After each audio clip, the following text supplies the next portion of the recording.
Well, it has certainly been a little while. What's going on, guys? Welcome back to LOI Fan TV. It's an absolute honour to be back in front of you guys. It's been a long time coming.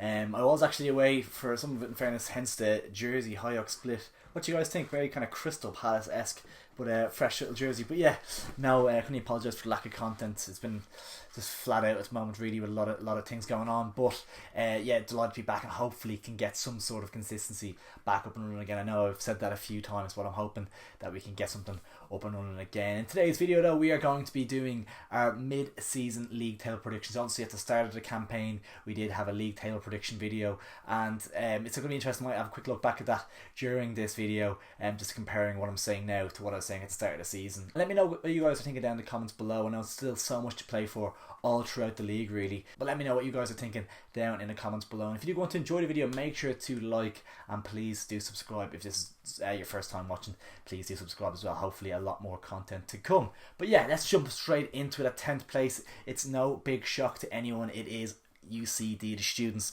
They are on 9 points, obviously more than 10, nearly 15 points away from 9th place, so they're pretty much effectively relegated already. And obviously it's a tricky one, UCD, because they always produce really good talent and they are an asset to the league, a huge asset to the league, but they're not for me in the Premier Division. You prefer to see your Galways, your Waterfords, whoever in the top flight over UCD. It's always way more competitive, so next season that's going to be the case.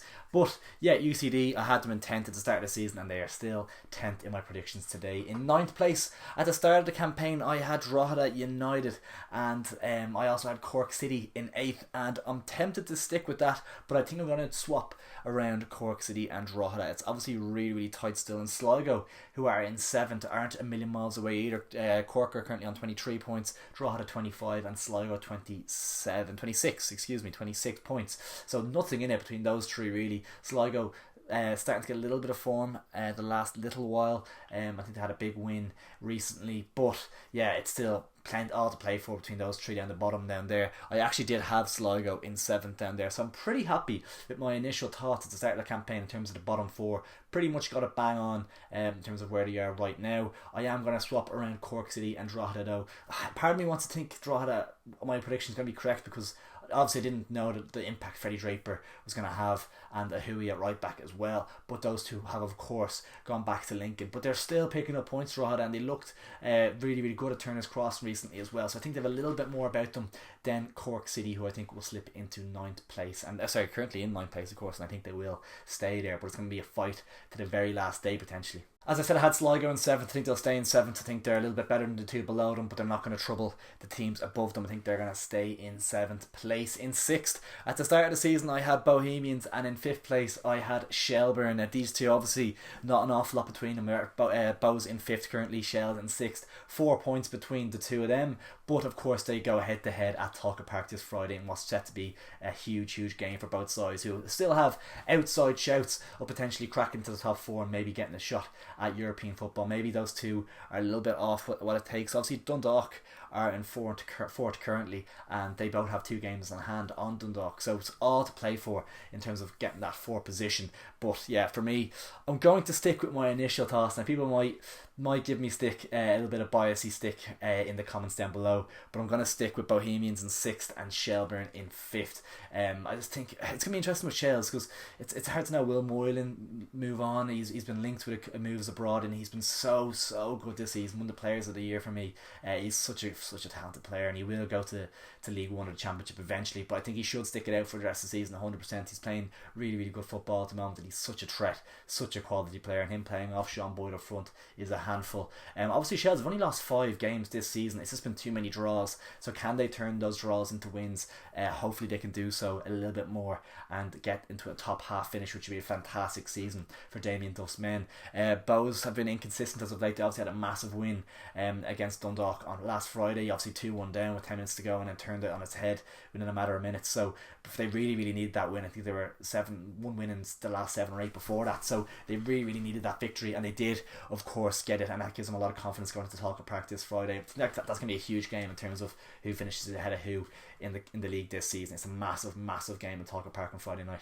But to be honest, I'm really happy with my initial predictions before the season started off, because I've got this very close to how it is currently. I went for Dundalk in 4th place, and they are in 4th place. They, as I said, they're only 1 point ahead of Bohs. Bohs have 2 games in hand. They're 5 points clear. Shells have 2 games in hand. So Dundalk are definitely the one team that could slip out of this top 4. They've been a little bit inconsistent. They have got some good results, but that loss at Dalymount Park on Friday night was an absolute disaster. For it to be 2-1 up with 10-15 minutes to go and to throw that away speaks volumes about the kind of character within the squad. Obviously, you don't want to call into question too much, but it might just be a blip, anomaly.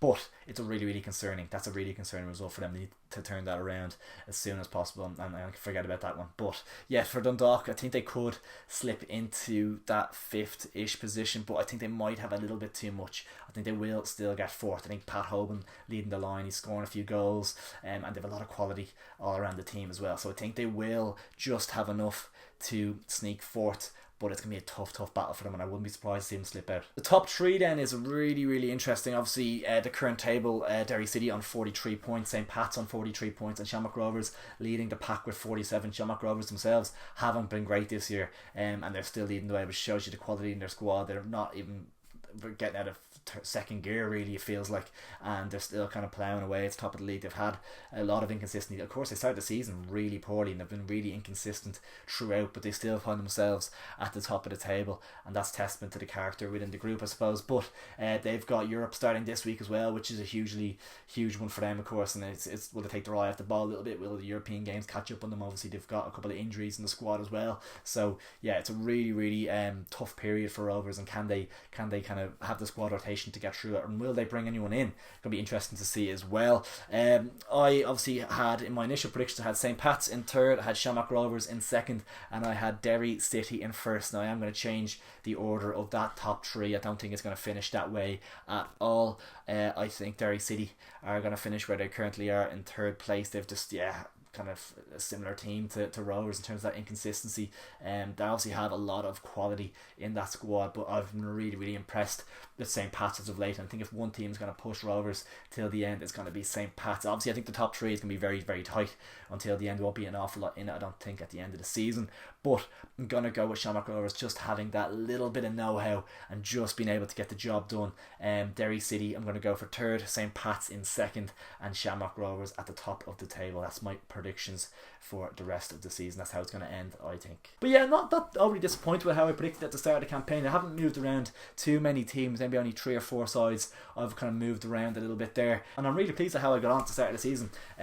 Kind of envisaged it quite well. Of course, there's a long way to go and a lot of things can happen, but I think it's going to stay similar enough to how it is now. I think teams have kind of found where they're meant to be.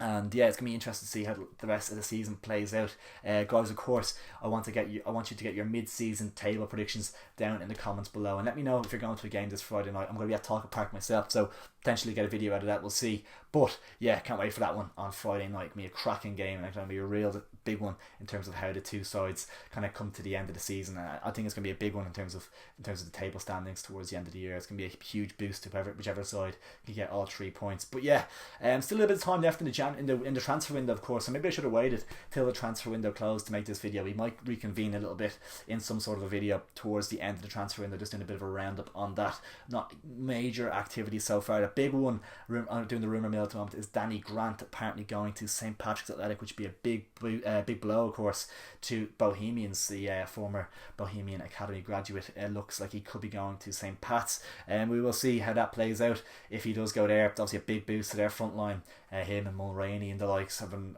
Mulroney's been outstanding as well, so yeah, it could be a big one for the title challenge if Pats can get him over the line. But yeah, remains to be seen. We'll do another video, I think, at the end of the transfer window, just kind of reassessing the situation in the league at the moment. But guys, yeah, it's absolutely brilliant to be back. Let me know what you thought of the video down in the comments below, and please do drop a like on it and make sure to subscribe. Thanks a million for tuning in, and I'll catch you in a bit.